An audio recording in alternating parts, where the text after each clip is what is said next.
Hey guys, thank you for checking out our video today. My name's Sean Elders and this is Pinnacle Combat Arts. Like, subscribe, comment down below, hit the bell so you can be notified every time we get a new video. Today we're going to be talking about what to look for in a good training partner. Let's get started.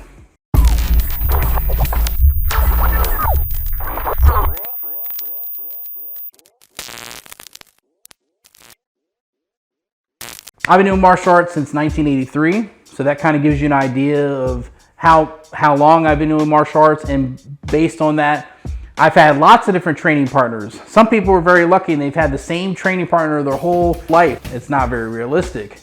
So when you have a training partner that maybe moves away or whatever the situation is, say there's probably about 5 different things that you need to look for in a good training partner. One, they're reliable, okay? They show up.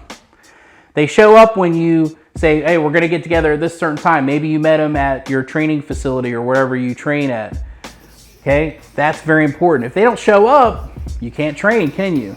Okay, and it's really a difficult thing to do. 2 is personality, okay? Are they a cocky person, okay? Are they just gonna try to beat up on you? I mean, what's the whole point of you guys training together? The idea is that they see you as an equal and that you guys are going to grow together and develop together. That's what a good training partner is, okay? Number 3 is, are they considerate of you when you're training? Everything dictates on their personality. The whole idea of having a training partner is so that you are able to come together and be able to grow. And so if that's the case, it's not just about competition. There should not be competition between you and your training partner. The only time it could be a healthy competition is that you're trying to both help each other get better. That's healthy. But when you're competing and you're doing it, you're actually hurting each other, or you really aren't out to help the other person get better, that's a problem, okay? We have to get rid of this competitive behavior when it comes to I'm better than somebody else. It's really about how good were you yesterday? So our mentality is a very big, important part of this whole thing when it comes to a good training partner, okay? How many times can you train with them? That's another important part. That plays an important part in how far away are they? How realistic is it if you decide to become a training partner with somebody? How realistic are you to being able to see them and train with them, and how often is that going to take place? How dedicated are you to getting with your training partner once, twice, 3 times a week? How dedicated are you? Okay, both of you need to be equally dedicated to working on the material. You need to be organized. If you're in the same school and you have material that you're working on, you work on it together and you stay on task. One of the biggest issues that I've had in the past with training partners is they want to jump all over the place. You've got to spend time on one thing and dedicate yourself to that one thing for a while until you guys are starting to get better and better and better, okay?